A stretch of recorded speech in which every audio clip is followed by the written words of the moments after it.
You know, sometimes it takes about 10 years of research, and then you get to the end and then you have a big discovery, and it happens faster than you expect. I really wanted to be an inventor when I was growing up, or do something with engineering.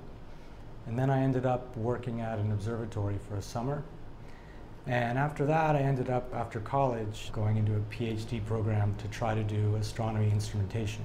And then I spent 3 years working as a postdoc at NASA's Jet Propulsion Laboratory for NASA's Terrestrial Planet Finder mission.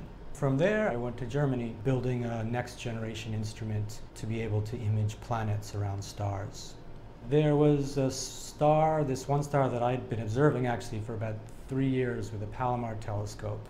To be able to image this object, we had to be able to image an incredibly faint point of light around this glaring bright star, and we had to identify that point of light as being separate from the light from the star. Imaging exoplanets is incredibly difficult to do, so we tried to be very careful and try to put stops in to make sure that we were checking and double checking and triple checking that it was a real bound object and not just a stray bit of light or maybe a background star way in the distance.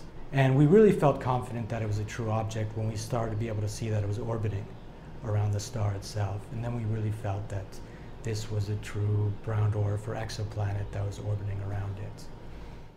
So it was listed in Time magazine's top 10 scientific discoveries of 2009.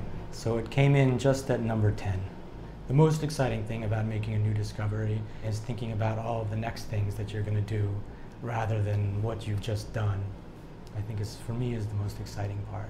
And then here we have the very first stars that are happening of this reionization. And then later on, we form galaxies. A lot of the questions or even responses that I get from students generally do make me rethink things. I don't know, is there any other reason why you might expect that there would be life outside of Earth? Yeah? For the students that I do research with, having them ask me, why are you doing this instead of doing this? This takes twice as long, why are we doing it? And to come up with a good explanation, you have to make sure that you can remind yourself why you're doing it one way and not another way, and how things would be different if we changed our approach.